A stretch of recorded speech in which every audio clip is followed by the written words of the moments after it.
Assalamualaikum warahmatullahi wabarakatuh. Perkenalkan, saya Lailatul Husna dari kelas 12 IPS 2 akan menganalisis tentang seluk-beluk pemberdayaan komunitas atau kearifan lokal yang ada di Desa Kasongan, Kabupaten Bantul, yaitu komunitas produksi gerabah Kasongan. Desa Wisata Kasongan merupakan salah satu daerah yang memproduksi jenis kerajinan yang berada di wilayah Yogyakarta. Pada masyarakat umum, Kasongan dikenal dengan nama gerabah.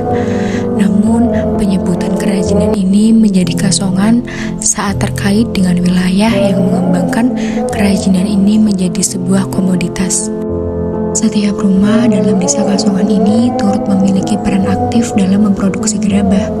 Rumah-rumah penduduk berfungsi sesuai dengan kegunaannya, seperti halaman rumah yang difungsikan sebagai toko atau galeri untuk memamerkan atau menjual gerabah yang mereka buat. Masyarakat sekitar mempercayai bahwa pembuatan gerabah ini telah dilakukan sejak zaman nenek moyang mereka dahulu. Walaupun mereka tidak mengetahui secara pasti kapan gerabah Kasongan ini pertama kali diproduksi, namun mereka mempercayai bahwa gerabah Kasongan merupakan keahlian masyarakat asli Kasongan yang diturunkan secara turun-temurun kepada mereka untuk dapat melangsungkan kehidupan dalam memperoleh penghasilan. Assalamualaikum warahmatullahi wabarakatuh. Saat ini saya berada di Desa Kasongan, yaitu di salah satu rumah produksi gerabah. Saat ini saya sedang bersama dengan Bapak Desnito. Benar ya, Pak? Iya. Pak, ingin bertanya, ide awal terbentuknya komunitas itu seperti apa asal usulnya? Asal usulnya dari turun menurun. Iya.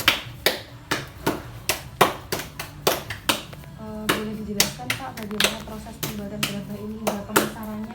Pemasarannya berbalik di Jakarta ke Semarang. Setelah dibikin seperti ini cuma apakan, Pak? Ini Iya. oh ya, dijemur langsung bisa kering dibakar. Kalau udah dibakar baru diteken kena mobil. Ada yang mesen-mesen, misalnya atau gentong atau pot atau kucing gitu kan. Jadi kan tergantung yang mesen-mesennya gitu. Saya akan menjelaskan beberapa hasil analisis saya. Desa ini sangat ramai didatangi oleh wisatawan yang berkunjung ke Yogyakarta. Kawasan wisata ini juga dapat dijadikan kawasan wisata edukasi yang cocok didatangi oleh siswa atau mahasiswa. Para pelajar dapat melihat dan praktik langsung membuat gerabah di rumah-rumah penduduk setempat. Mulai dari penggilingan, pembentukan bahan, sampai penjemuran produk yang biasanya memakan waktu 2-4 hari. Produk yang telah dijemur tersebut kemudian dibakar sebelum akhirnya difinishing menggunakan cat tembok atau cat genteng. Sejalan dengan perkembangan zaman, maka barang-barang kerajinan dari tanah liat atau lebih dikenal dengan kerajinan gerabah atau tembikar itu dikembangkan menjadi lebih variatif sesuai dengan kebutuhan dan keinginan pasar.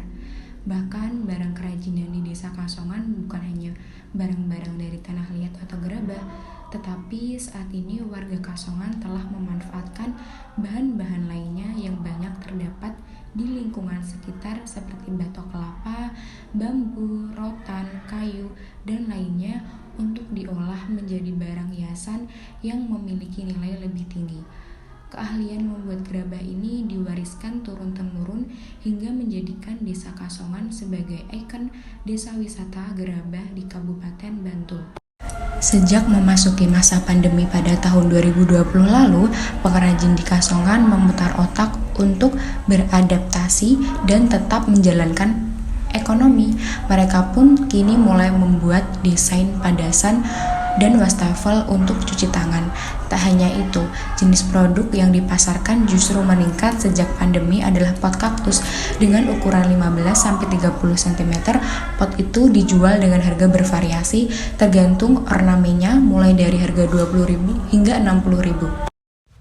Untuk pemasarannya, Kerajinan gerabah ini dapat dipasarkan dari dalam negeri seperti di Semarang, Surabaya, Bandung, Bogor, hingga ke luar negeri.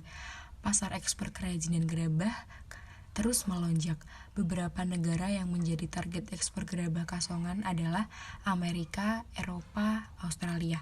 Eropa menjadi benua dengan negara terbanyak yang menjadi pasar gerabah kasongan dengan kuantitas mencapai 1.500 buah per bulan. Untuk kendala yang pernah dihadapi, yang pertama, jika musim penghujan, gerabah membutuhkan waktu lebih lama untuk kering.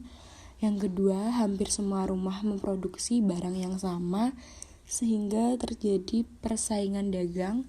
Yang ketiga, kenaikan harga bahan baku juga menjadi kendala karena dapat menyebabkan penurunan tingkat pembelian produk gerabah. Sekian yang dapat saya sampaikan. Semoga produksi kerajinan gerabah tetap dapat lestari dan tidak hilang di tengah globalisasi ini. Semoga bermanfaat. Mohon kurang lebihnya mohon maaf. Wassalamualaikum warahmatullahi wabarakatuh.